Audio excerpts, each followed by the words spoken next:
So my name is Alex, I'm from Igus. Igus is having me since 20 years. I'm a typical electrical engineer, so that means that I program a lot in structural text with, where's the Siemens guy? I don't know. Yeah, with many Siemens PLCs, for example. Yeah, in the last 5 years, we also did a lot with Simulink, with Python, C++, and everything around. And I can really feel that for, let's say, research and, for example, we very often using ROS for the SLAM, for our mobile robots, for sensors like vision sensors around, always for the very complex first shots of application. There, our programmer very often use robot operation systems.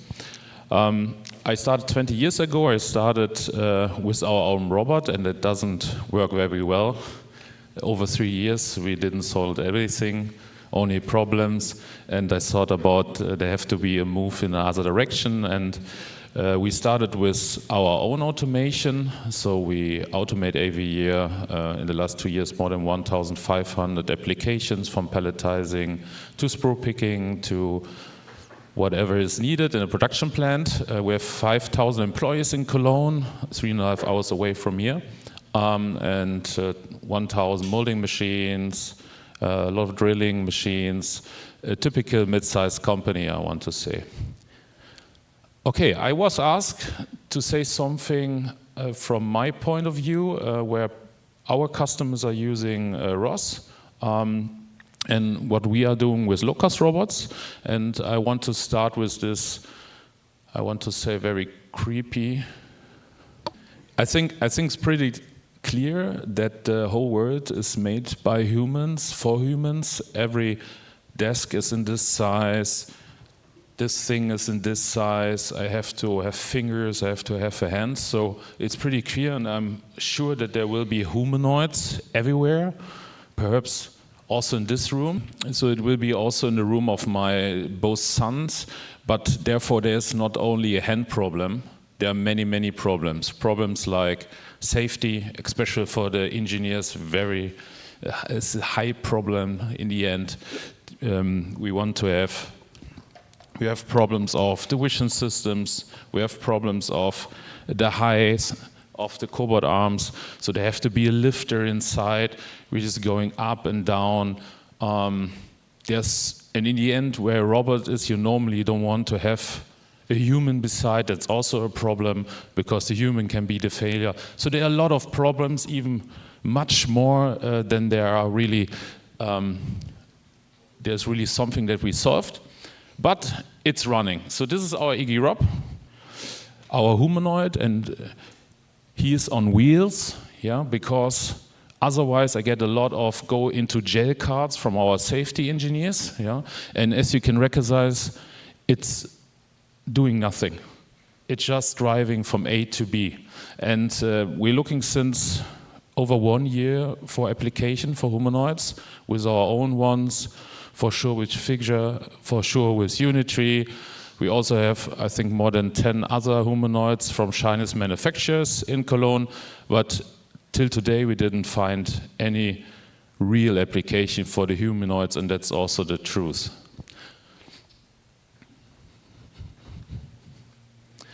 What are we doing? So Igus in general is a molding part producer. So we're doing a lot of plastic parts, but we are also doing all PCBs by ourselves, the firmware, the software, everything is done in Cologne. In the last year, we sold 15,000 robots, perhaps 1,500 of them, and the rest bigger articulated arms, also beautiful universal robots, because we are also a driver of a marketplace. We sold autonomous mobile robots for the research with a 6 DOF robot on it, but also beautiful Dobot robots. And we have a lot of humanoid projects because we really believing in, but we are always looking for someone who wants to do something with us. So if you are interested after this speech, please contact me. We are always looking for integration partners. We have a full mobile robots family for pick-by-light applications, for application with cobots. But there are some in the world, but that also doesn't make sense in my opinion. I think there are much more better application than putting a cobot on a mobile robot. But we did it in this way that we did one platform to cover them all in the end, yeah? Conveyor belts and everything like this. As I mentioned, what we are always also doing, we are building the #1 automation platform for affordable solutions in the world. I think we are the only ones in Europe which are really, really concentrating on low-cost applications. And I think that's totally important, that we are not always only the one with high quality, high class, faster, bigger, and more expensive. I think it's very important also to keep in mind that not every normal company have more than 150,000 euros for one application at their site, because this is the money you normally have to spend in one application. What are we doing with the platform or the marketplace? With the marketplace, we have a lot of cool components from grippers to vision to robots, solution bundles, ROS packages, sample codes, the same for Profinet, for example, too. So every customer is totally different, and we try to give them what they want by this marketplace. The marketplace, if you put the things into the shopping cart, it gives you the guarantee that everything fits together from, at the moment, more than 250 partners in the world.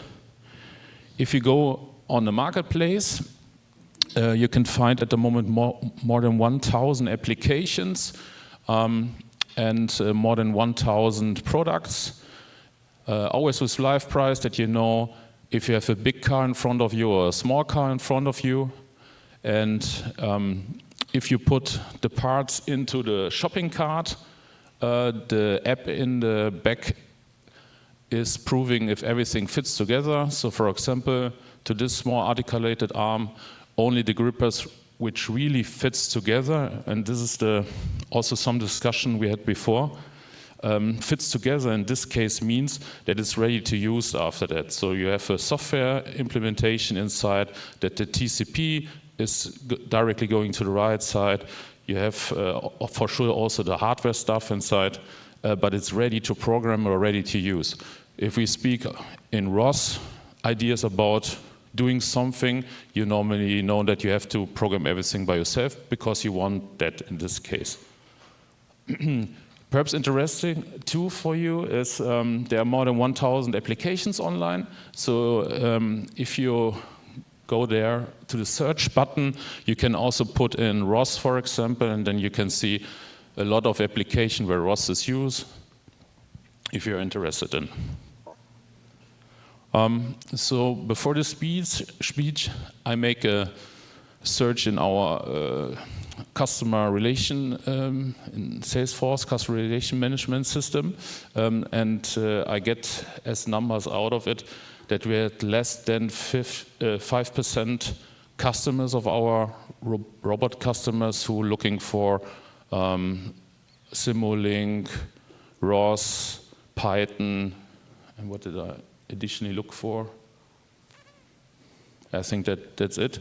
They had questions to this kind of topics. So in my opinion, or my point of view, out of this 15,000 robots last year, there's just 5% who did something in this area out of it. How we are using it normally, so not as good than the universal robot guys, I think. They're working very long on this topic, as I think. We have ROS packages for our own robot and for the other robot manufacturers, just if they have something. With our own robots, it's just an external use, and we are always very often using Unity. We also have Gazebo files and different stuff directly to download. In the end, if there's no package inside, there are always sample codes. And if someone need something additionally, then we try to program that. Typical applications from customers. In this case, this is True Physics from Stuttgart. This is, I think, also in Stuttgart, right, Werner? 2036 Arena, right? Yeah, it's called. I never visit, but I have to, I think. It's very important. They're with something with LIDAR, with vision systems, and our platform that it's in the end for end customers who want to have their production planned as a 3D model, that they can look how they can plan their new production plant.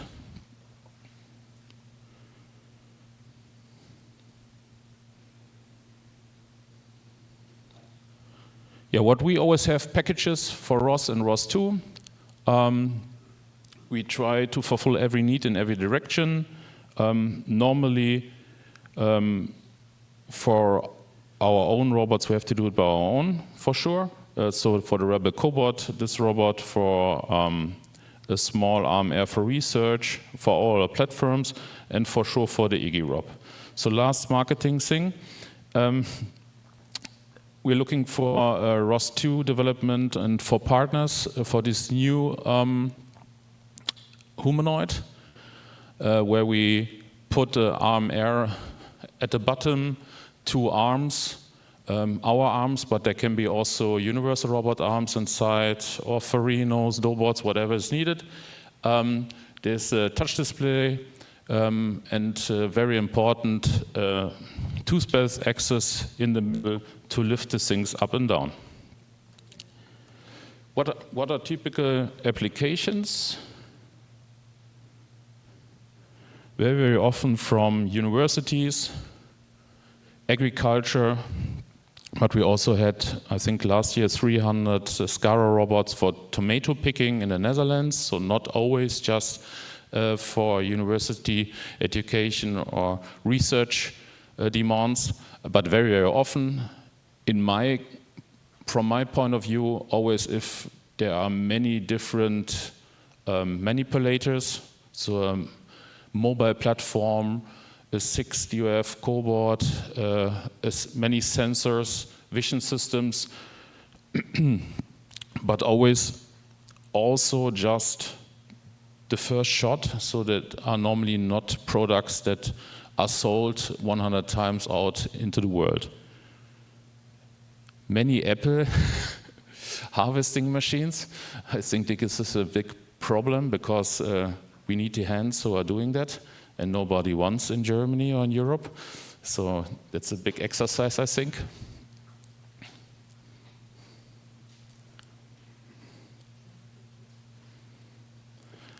Yeah, same situation. Again, a linear robot in this case, who is doing a measurement on construction areas. For sure, there's also water problem, yeah, and dirt. But again, many sensors, vision, LIDAR, GPS, I think. So many different tasks, and there's no ready-to-use system in the world, and that's the reason why they're using ROS. Whoop.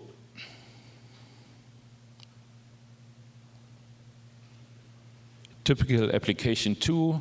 So there was the market 5 years ago of robot dogs, and then everyone recognized that he can't go through any door, and there are no sensors inside and something like this, so this have to be installed afterwards. And it's also a typical application for us. So in this case, they just bought 3 of the single joints, and for sure for that we also have ROS packages that they can directly integrate.